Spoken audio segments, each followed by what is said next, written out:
So many of the big biological events we've seen in the last 100 years got tracked back to government labs. Oh, the Gates Foundation has pledged $50 million to fight Ebola. How sweet of them. When they're eugenicists who want population reduction. And the word from the eugenicist is airborne Ebola will be what is used to reduce population and bring in world government. There is a globalist obsession with Ebola. And now we're seeing it pop up. In fact, we have a Nova clip, then I'm going to your phone calls, that I aired at the end of the last hour. I know some stations only carry the second and third hour. So I want to air this piece narrated by Stacy Keach, breaking down an airborne Ebola release in the United States, and similar things have happened in Africa at a monkey research facility. Now, it's come out that they're not just, quote, trying to find cures or treatments of these facilities. They're also looking to weaponize it, and that's how they get around the biological weapons treaties. How long until this stuff gets out? The foot and mouth outbreak of 2000 in England, we said was probably weaponized, probably a government person. How do we know? It popped up in 20-plus locations in one day. Simultaneous, same level of infection, killed a higher number of the cows and sheep than naturally occurring foot and mouth did. I went and looked at the numbers. It came out a year later, the government whitewashed that it was animal rights activists working in the Ministry of Defense bioweapons area that wanted to end the domestication of animals who simultaneously released it in 20-plus places across England and Scotland. Bull! Bull! It was a deliberate attack on the farming communities and was a bio attack. And we analyzed the attack pattern. We accurately, on air and at prisonplanet.com and Infowars.com, pioneered the articles understanding that it was government and it was confirmed. So all I'm saying is I've dealt with this for a long time. Do you know that they did secret tests that were partially declassified, putting pathogens in hepatitis shots in free clinics for gay men in New York City in the late 70s, right before AIDS popped up? You know about Tuskegee and black people, all the rest of it? There are thousands, look it up, of radiating troops, nerve gassing them, shooting troops up with stuff that kills them. So the number one suspect anytime this stuff's going on is the criminal eugenicists that run our government. 36,000 top Nazis. Just like they say in the movie The Right Stuff, they've got great Germans working on the rocket program. Our Germans are better than their Germans. The reason our Germans were better than their Germans is most of those Germans had been trained in the West to begin with in England, and they were only coming home. That's why we got 5-1 the Nazis, because they didn't want to go with the Russians.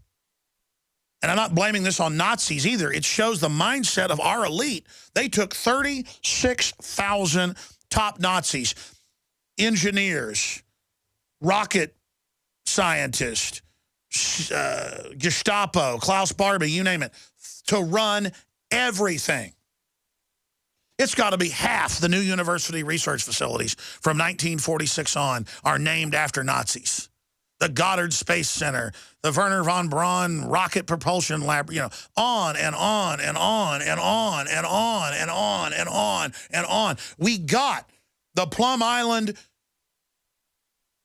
syphilis, weaponized Lyme's disease, just change the name, like you change Al-Qaeda to ISIS, from the Plum Island facility. Who ran the Plum Island facility from 1946 until 1972? Look it up. Just search Nazi scientist ran Plum Island. You'll get his name, the whole thing. It's public. It's declassified. So when I get up here and I say, I think this Ebola is weaponized, I think this Ebola is starting to go airborne, now you see it in the New York Times. Because anybody who actually researches can see something is wrong here. And we're told, calm down, let it spread, don't let people get ready for it. That's why they slapped me down 5 weeks ago. Shut up, InfoWars. Shut up, Drudge. Don't warn people. Don't say this could be dangerous. Don't say you should get ready. There it is, New York Post. Behind the secret plan to bring Nazi scientists to the U.S. Yeah, I mean that's part of that, but Operation Paperclip and others in the rat line. Pull up Nazi scientist ran Plum Island. It'll be like Associated Press. It was declassified in the 90s. Okay, I said I'd go to your phone calls. All I know is This is a lot worse than they said it was, and they're bringing people here that have Ebola so they can have plausible deniability when it gets out. And only public pressure pointing out that the globalists could be behind this, or certainly are to blame if it gets out now, may make them stop it. But if they think they'll get away with it, just like they're doing arming ISIS right now to fight ISIS, they'll do it. They found a headline there. I'll give it to you. Did Lyme's disease originate out of Plum Island? Well, they can debate that, even though it's not up for debate that it's weaponized. The point is that a Nazi scientist ran it. You can look it up. There have been mainstream television programs on the subject. And now the Daily Observer by Dr. Cyril Broderick, who I want to get on the show, guys. Ebola, AIDS manufactured by Western Pharmaceuticals, U.S. DOD. Dear world citizens, I've read a number of articles from your internet outreach, as well as articles from other sources about the casualties in Liberia and other West African countries, and about the human devastation caused by Ebola virus. About a week ago, I read an article published in summary of the Friends of Liberia that said there was an agreement that the initiation of the Ebola outbreak in West Africa was due to the contact of a 2-year-old child with bats that had flown in from the Congo. That report made me disconcerted with the reporting about Ebola and its simulation, a response to the Friends of Liberia saying that African people are not ignorant and gullible, as is being implicated. And then it just goes on to break it down. Number one, Ebola is genetically modified organism, GMO. And he breaks down some of the studies on that front. Number two, Ebola has a terrible history, and testing has been secretly taking place in Africa. That's been declassified. Number three, sites around Africa and in the West Africa have, over the years, been set up for testing emerging diseases, especially Ebola. And then he links to all the bibliographed admissions of it, which I'm aware of. So it's a very good article.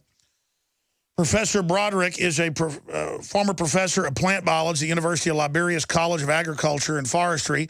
He's also a former observer farmer in 1980s. It was from this column in our newspaper, the Daily Observer, that Firestone spotted him and offered him the position of director of research in the 1980s. In addition, he is a scientist who was taught for many years in Agriculture College of the University of Delaware. So let's look into him and get him on. Because I don't know who he is, but I know I've seen mainstream news articles and documents and admissions on everything that was said right there. Hey, how you doing, Alex? Just a few quick points I wanted to make about what we've been being told and what's supposedly going on. No, supposedly. The incubation period is 2 to 22 days currently, so someone could actually have it for 22 days before they even develop any symptoms. They're saying it's mutated over 250 times so far in the last 3 months.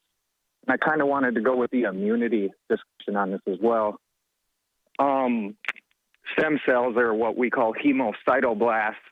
They develop in the bone marrow, and B cells go to the thymus where they mature.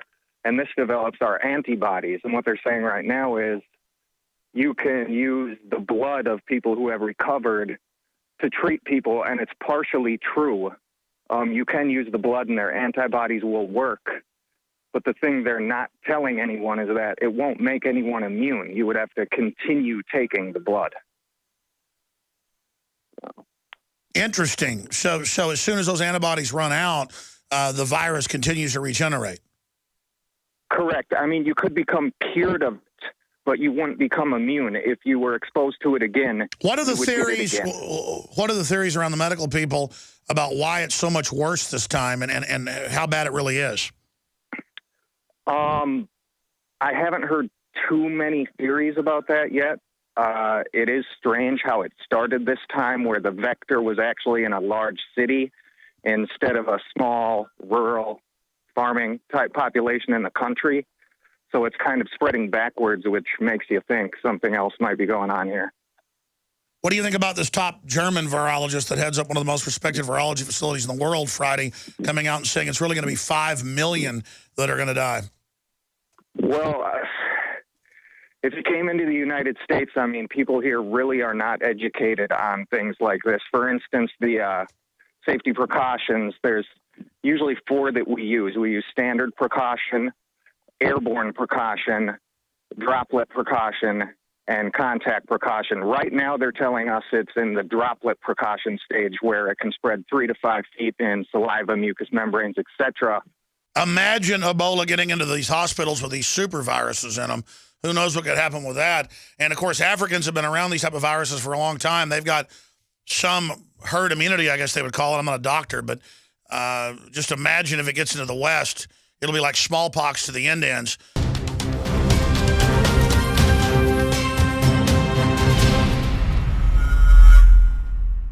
I began to get into iodine a few years ago because it was helping me and my family so much get healthy and detoxify. I believe our research is conclusive. This is the best iodine out there. And I know this for a fact. Nobody else has got iodine based on these pure crystals, ladies and gentlemen. For a limited time, experience the ancient power of Survival Shield X2. Take advantage of this unprecedented 30% off Super Detox Special at InfoWarsLife.com.